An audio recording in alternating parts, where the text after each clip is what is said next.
Hey guys, today we're installing the ARB Deluxe brackets onto the STEDI Boost integrated driving lights into a normal ARB Deluxe housing. ARB have two different housings that look very similar. You wouldn't know the difference in size until they were up against each other. There is an IPF upgrade and a standard Deluxe housing. The IPF upgrade is a thicker housing this way, and it's about 25 mil longer and a little bit higher this way. So the easiest way to tell whether our Boost driving light will fit your surrounds is this little adjustment screw hole on the top. This mirrors from side to side, so it'll either be the top left or the top right. When you open the bracket box, you've got a set of instructions here. You have two rings and all your offset lugs, your plastic lugs, your screws, your spring and adjuster screws.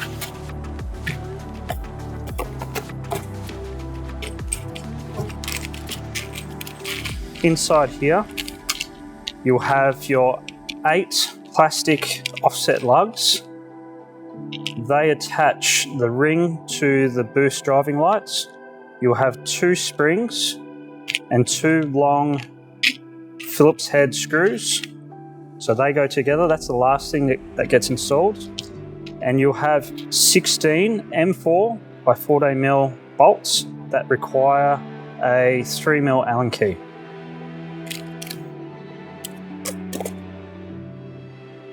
So grab yourself a Boost driving light.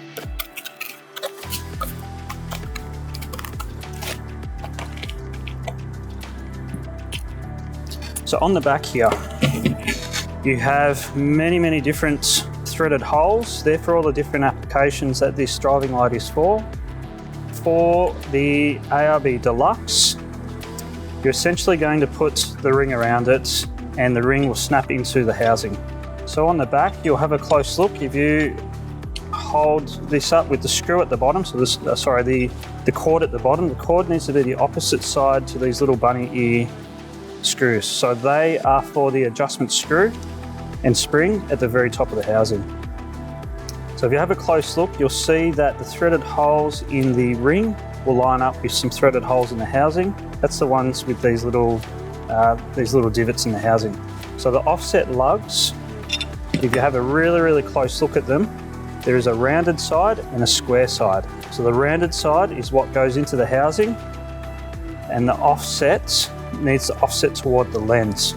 So you don't want it to go that way. The ring will be in the wrong position and these will look like googly eyes outside the housing. So you want that offset to go toward the lens and the round edge of the offset lug into the housing. So just go along and put the screws in. You could do this to both at one time. We'll just do it once on this. Don't tighten all the way down, just leave it slightly loose.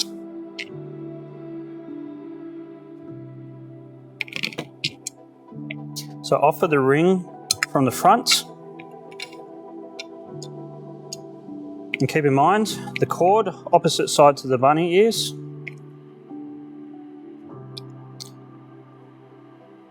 And run the bolts down into the back of the ring.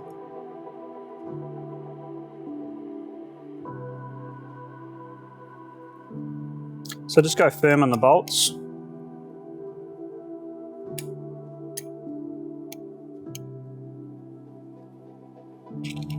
So you'll need 1 screw and 1 spring. Put everything else aside for now. You don't need to remove this shroud from the vehicle. You can gain access from underneath the wing. Some vehicles have a little bash plate that you'll need to remove, but I've just got this out for easy display. So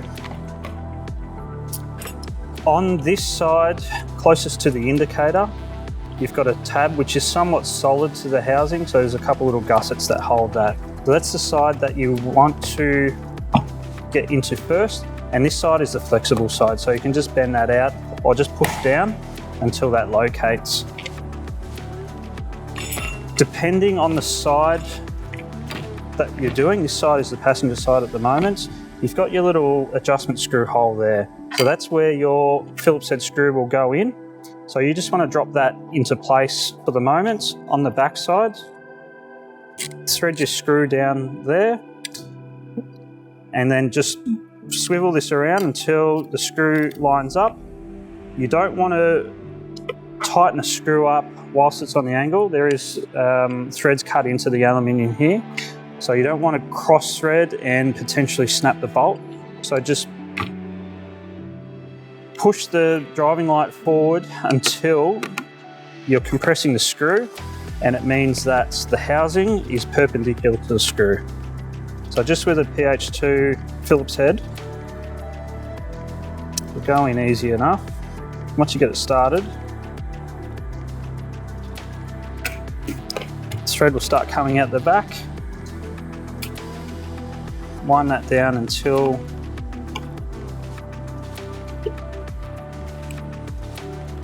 that screw bottoms out,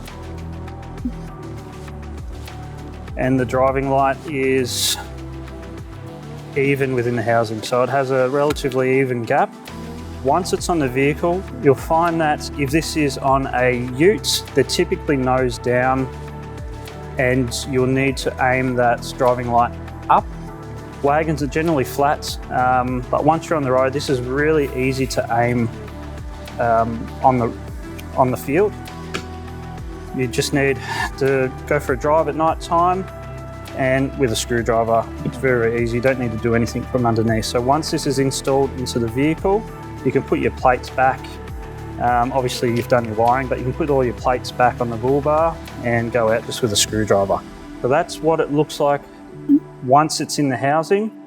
Like I said, just leave the housing in the vehicle. It's very, very easy. You can do most of it by feel. The hardest bit would be the screw and reaching over and holding the screw in place.